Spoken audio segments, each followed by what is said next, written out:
जय सिया राम, जय मिथिला धाम। हम भगवान के बारे में किछु कहऽ चाहै छी जे राम जी हमरा सबके तऽ जमाय भऽ गेलखिन मिथिला धाम के, तऽ ओहि दुआरे भगवान लए कनि राखऽके चाही ध्यान बेसी। रानी हे राम जी एला पहुनमा, हुनका आदर करबनि ना। रानी हे राम जी एला पहुनमा, हुनका आदर करबनि ना।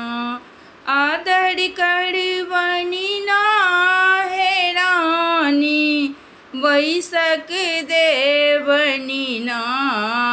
रानी हे राम जी एला पहुनमा, हुनका आदर करबनि ना। आसन देबनि सिंहासन देबनि, आसन देबनि सिंहासन देबनि। कमल बिछाएब ना हे रानी, कमल बिछाएब ना। रानी हे राम जी एला पहुनमा, हुनका आदर करबनि ना। रहरि के दाल हुनका नहीं भावनि, रहरि के दाल हुनका नहीं भावनि। खेरही बनाएब ना हे सखिया, खेरही बनाएब ना। रानी हे राम जी एला पहुनमा, हुनका आदर करबनि ना।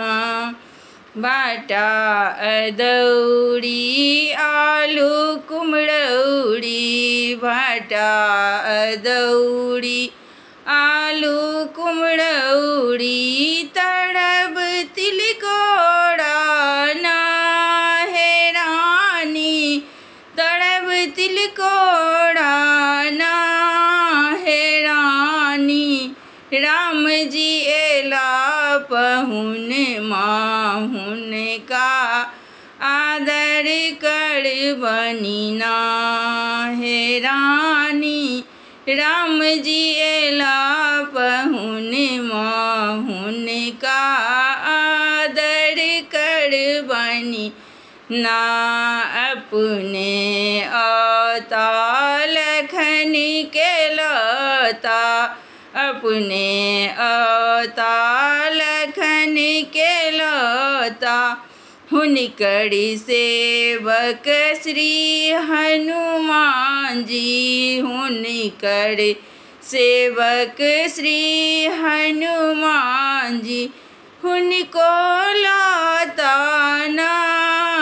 रानी हे राम जी एला पहुनमा, हुनका आदर करबनि ना।